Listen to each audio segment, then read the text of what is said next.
Diễm xin chào cô chú, anh chị, các bạn và các em. Hôm nay Diễm chia sẻ thêm một công thức bánh pizza nữa. Với công thức bột này thì mình có thể làm theo kiểu bánh pizza truyền thống hoặc là mình làm như là Diễm chia sẻ trong video hôm nay. Nhưng bánh được bao trọn bằng phần bột, vỏ bánh ở trên thì giòn, bên trong thì xốp, rất là ngon luôn. Cách làm lại đơn giản và nhanh nữa. Bây giờ mình cùng vào bếp làm món bánh pizza này với Diễm nha. Công thức nhân hôm nay thì Diễm làm nhân bò băm. Mình cần thịt bò xay nha. Thịt bò xay thì để tiện nhất là mình mua thịt bò xay sẵn. Ở Na Uy thì khi mình mua sẽ thấy ghi cái phần trăm mỡ. Và lưu ý là cái thịt này nó không có nước và muối. Tại vì nếu mà có nước và muối mình nêm nó sẽ mặn hơn. Mình cần ở đây là 400g nha. Nếu mà mình không thích thịt bò xay mình có thể dùng thịt heo hoặc thịt gà cũng được. Tiếp theo Diễm có 50g tương cà chua. Tương cà chua là ketchup đó. Diễm dùng hiệu này nha, có tương cà chua làm cho thịt bò nó mềm hơn, đồng thời ăn có vị chua ngọt cũng đỡ ngán, rất là ngon. Diễm có thêm ở đây là 20g cà chua puree, cái này để cho thịt có màu đẹp, đồng thời cũng giúp cho thịt mềm. Còn nếu mà mình không có thì mình có thể thay bằng ketchup luôn cũng được. Và để cho nhân có mùi thơm đặc trưng của pizza thì mình cần 2 muỗng cà phê lá thơm pizza. Diễm dùng cái loại nó pha sẵn như vậy. Nếu mà mình không có cái lá khô này mình có thể dùng lá tươi cũng được, lá quế ý nè, hoặc là rosemary, oregano, nhưng mà loại khô này thì nó đầy đủ, nó thơm hơn. Tiếp theo Diễm có 100g bắp ngọt này là Diễm mua cái loại trong hộp sẵn như vậy và đã luộc chín nha. Nếu mà mình không thích ăn bắp thì mình có thể bỏ qua, nhưng mà có miếng bắp thì làm cho cái màu sắc nó hấp dẫn hơn, đồng thời miếng bắp mình cắn trúng nó cũng ngọt nữa. Ở đây Diễm có thêm 100g củ hành tây, mình cắt hạt lựu ha. Và cuối cùng là mình có 2 cái tép tỏi mình sẽ băm nhuyễn. Và bây giờ bắt một cái chảo lên bếp nha, mình sẽ đi xào nhân. Diễm cho vào trong chảo 1 muỗng canh dầu ăn nè. Bật lửa lớn ha, rồi bây giờ mình cho 2 tép tỏi mình đã băm vào. Mình đảo sơ, mình thấy dầu vừa sôi là mình cho củ hành vào liền, mình không có đợi cho tỏi vàng nha. Cho củ hành vào thì mình cũng đảo nhanh tay. Khoảng chừng 10 giây ha, đừng có đảo lâu ha thì cái hành nó sẽ rất là mềm. Thì mình cho liền thịt bò xay vào 400g. Rồi mình vẫn giữ cái lửa lớn và mình tơi thịt bò ra tí xíu. Thịt bò thì mình nên dùng cái lượng mỡ cao chút ha, thì cái thịt bò nó mềm, nó không có bị khô. Nếu mà mình thích ăn củ hành giòn thì mình đợi sau khi mình xào nhân xong mình cho vào. Diễm thì thích ăn nó mềm, nó ngọt thì Diễm cho vào lúc đầu luôn. Rồi mình cho cà chua puree nè và cà chua ketchup vào. Tiếp tục mình đảo đều nha. Mình cho vào như vậy để cà chua giúp cho thịt bò mềm, đồng thời cái màu thịt bò nó cũng đẹp. Bây giờ mình đảo cho thịt bò chín tái hết ha. Vẫn giữ lửa lớn nha. Và khi mà mình thấy thịt bò nó đã chín tái như vậy thì bây giờ mình nêm vô 4g muối. Rồi mình có 2 muỗng cà phê, cái lá thơm pizza đó mình cho vào luôn. Rồi mình đảo lên cho thiệt là đều. Mình xào cho nếu mà thịt bò nó ra nước thì nó rút lại hết và nó khô ráo. Đó, như vậy. Mình thấy cái mỡ nó hơi chảy ra chút xíu ha, thì mình lấy bắp mình cho vào. Xào nhân này thì mình xào rất là nhanh. Khi cho bắp vào thì mình đảo nhanh tay nha. Khoảng chừng 10 giây đừng có xào lâu làm cho bắp nó mềm không có ngon. Diễm nêm vào đây 1/2 muỗng cà phê tiêu. Đảo thêm khoảng chừng 5 cho tới 10 giây nữa là mình nhắc khỏi bếp, vậy là mình đã xào nhân xong. Cái lượng muối thì Diễm lưu ý là mình có thể điều chỉnh nha, tại vì tùy cái phô mai mình dùng nếu mà phô mai nó mặn nhiều thì mình phải giảm cái muối lại. Nhắc khỏi bếp thì mình để ở đây cho thịt bò nguội khoảng 15 phút thì mình mới trộn phô mai vào, chứ bây giờ mình trộn vào thì phô mai nó sẽ chảy đó. Phô mai mình cần là 400g và phô mai mozzarella thì khi mà mình ăn nó sẽ kéo sợi ngon. Diễm dùng hiệu này và họ bào sẵn luôn, rất là tiện. Còn nếu mà mình mua nguyên một khối thì mình cứ bào nhỏ ra hoặc mình cắt nhỏ ha. Thịt bò sau khi đã để nguội được 15 phút thì Diễm cho ra cái thau và Diễm chỉ múc cái phần thịt thôi. Tại vì nó sẽ ra tí xíu dầu và mỡ đó, thì cái phần đó Diễm không có lấy. Tại nếu mình lấy nhiều quá khi mà mình nướng dễ chảy mỡ ra ngoài không có ngon. Rồi mình cho hết 400g phô mai vào, mình trộn lên cho thật là đều ha. Thịt bò còn ấm tí xíu á, thì khi mà mình cho phô mai vào, cái phô mai nó mềm á, mình do cái viên nó sẽ bám dính hơn. Khi mà trộn đều hết rồi thì Diễm chia nhân luôn. Mình chia ra làm 20 phần bằng nhau và mỗi phần là 45g ha.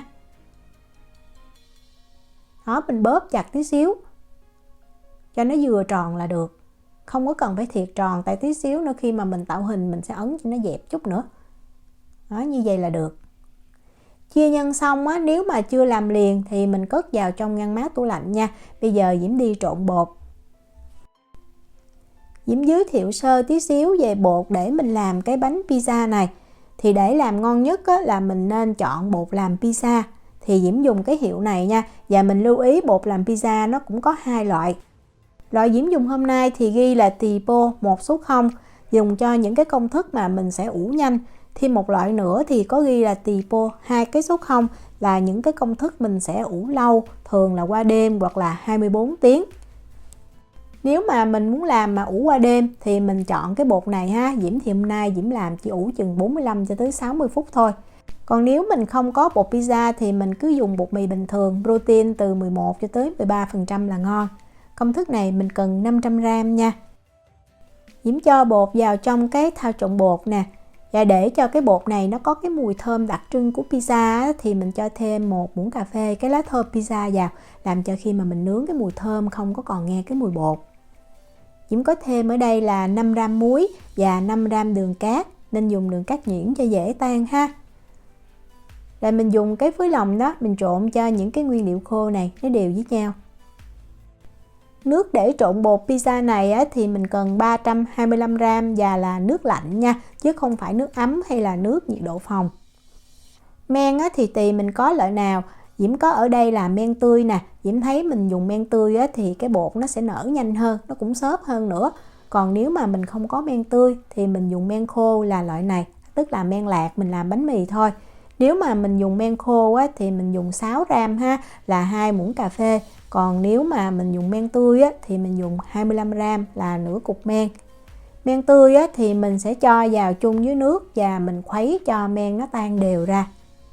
Nếu mà mình dùng men khô mình cho vào mình khuấy cũng được luôn ha. Như vậy thì mình nhồi bột á, men nó dễ hòa đều hơn. Khi mà mình thấy men tan hết rồi thì mình cho vào cái hỗn hợp bột khô. Diễm cho thêm vào đây là 12g dầu ô liu. Nếu mà không có dầu ô liu thì mình thay bằng dầu ăn thường cũng được. Rồi mình cho vào máy và mình bật cái tốc độ thấp nha. Máy của Diễm cái công suất là 1700W, có 6 số thì Diễm để số 1. Và mình nhồi bột này trong thời gian từ 10 cho tới 15 phút. Mình thấy cái khối bột nó dẻo ha, nó mềm. Và mình thấy bột tróc khỏi cái thau nhồi là đạt. Nếu mà mình nhồi bằng tay á, thì mình trộn bột cho đều. Sau đó mình đậy kín, mình để cho bột nghỉ 10 phút rồi mình lấy ra mình nhồi cũng khoảng 10 phút là bột đạt. Bột pizza thì mình không cần phải nhồi nhiều. Và lúc mà mình nhồi xong á, mình thấy bột nó rất là nhão nha. Đó, nó phải mềm như vậy và cầm cũng hơi dính tay nữa. Thì như vậy khi mà mình nướng lên cái bột bên ngoài nó mới giòn, nó xốp, nó mới ngon. Nó nhão nhưng mà khi mà mình kéo bột lên nó không có bị đứt á. Như vậy là mình nhồi đạt. Mình sẽ túm bột lại. Rồi bây giờ mình ủ cho bột nở gấp đôi nha. Dưới cái lượng men nở này thì Diễm ủ Diễm thấy 45 phút là bột đã nở gấp đôi rồi. Nếu mà khí hậu nóng hơn thì mình có thể giảm cái lượng men lại. Còn nếu mà mình ủ qua đêm á, thì mình nên dùng 1/2 cái lượng men thôi. Và mình ủ bột trong ngăn mát tủ lạnh. Nếu mà ủ ngăn mát tủ lạnh á, thì mình có thể chia bột sẵn luôn. Sáng mình lấy ra ha, mình để cho bột hết lạnh. Mình bọc nhân rồi mình mang mình nướng thôi. Đó, mình thấy ở đây Diễm ủ được 50 phút thì bột nó đã nở căng lên như vậy. Bây giờ mình đấm xẹp hết những cái bọt khí ở trong bột nha. Sau khi bột đã xẹp hết bọt khí và thành một cái khối bột nó dẻo như vậy, nó hơi dai chút, thì mình chia bột ra làm 20 phần bằng nhau. Mỗi viên bột thì khoảng 40g. Mình nên cân nghe cho nó đều. Rồi bây giờ mình sẽ túm bột lại ha. Mình vừa kéo mình túm như vậy thì bột nó sẽ mịn hơn. Và mình tạo tròn thì chút xíu nữa mình cho nhân vào nó dễ dàng. Bột mềm á, vì vậy mình túm lại thì nó kết dính với nhau à. Mình chia bột xong thì mình lấy màng bọc thực phẩm á, mình đậy lại nha. Và mình để ở đây cho bột nghỉ 10 phút là mình mang mình đi bọc nhân và mình nướng luôn. Cái bột nào mà mình chia đầu tiên á, thì mình sẽ lấy ra mình bọc nhân đầu tiên. Bột này nó nở rất là nhanh. Nếu mà khí hậu nóng á, thì mình nên giữ 10 cục bột ở trong ngăn mát tủ lạnh ha. Đó, mình thấy mới có 10 phút mà bột nó đã nở hơn được chút rồi nè. Và pizza thì mình không có dùng cái cây cán để mình cán bột nha. Mình chỉ dùng tay mình kéo thôi. Bột này nó mềm dẻo đó. Vì vậy mình nên đeo bao tay để nó không có bị dính. Diễm thấy không có nên dùng bột áo ha. Đó, mình dàn bột ra rồi mình cho nhân vào ngay giữa. Rồi mình túm bột lại thôi. Mình chia ra làm 2 lần nướng nha. Mỗi lần mình sẽ nướng 10 bánh. Khi túm bột xong rồi á, thì Diễm thấy mình nên ấn cho miếng bột nó dẹp chút. Thì khi mà mình nướng nó sẽ đẹp hơn là mình để cho nguyên một cái bột nó tròn lên. Như vậy. Để cho mặt bánh nó giòn và nó thơm á, thì Diễm có thêm ở đây là phô mai parmesan mà mình bào ra như vậy. Đó, mình tẩm lên trên. Nếu mà mình không có thì mình bỏ qua, nhưng mà Diễm thấy mình nên có để khi ăn nó sẽ giòn, nó ngon hơn rất là nhiều. Đây là 10 bánh Diễm tạo hình xong. Như Diễm nói đó, tạo hình xong là mình mang mình đi nướng liền. Mình làm nóng cái lò nướng trước nha. Khi lò nướng nóng đủ rồi thì mình cho bánh vào rãnh giữa của lò nè. Và mình nướng ở nhiệt độ là 220 độ C, 428 độ F trong thời gian là 12 phút. Với cái lượng bánh và lượng nhân như vậy thì Diễm thấy nướng 12 phút rất là chính xác luôn. Trong thời gian nướng bánh thì mình đi tạo hình 10 cái bánh còn lại. Vừa nướng xong đợt này thì mình bỏ 10 bánh tiếp theo và mình nướng. Bánh vừa nướng xong thì mình sờ vào rất là giòn luôn. Và vì còn nóng vì vậy Diễm thấy mình nên đợi từ 3 cho tới 5 phút thì mình hãy ăn ha. Bánh này thì mình cứ nướng sẵn như vậy, ăn không hết thì mình cất vào trong tủ đông đá nha. Khi ăn thì mình lấy ra cho tan đá rồi mình nướng lại trong lò nướng thì sẽ giòn ngon như mới. Vỏ bánh giòn nhẹ và xốp, bên trong thì nhân đậm đà, có phô mai dai béo rất là ngon.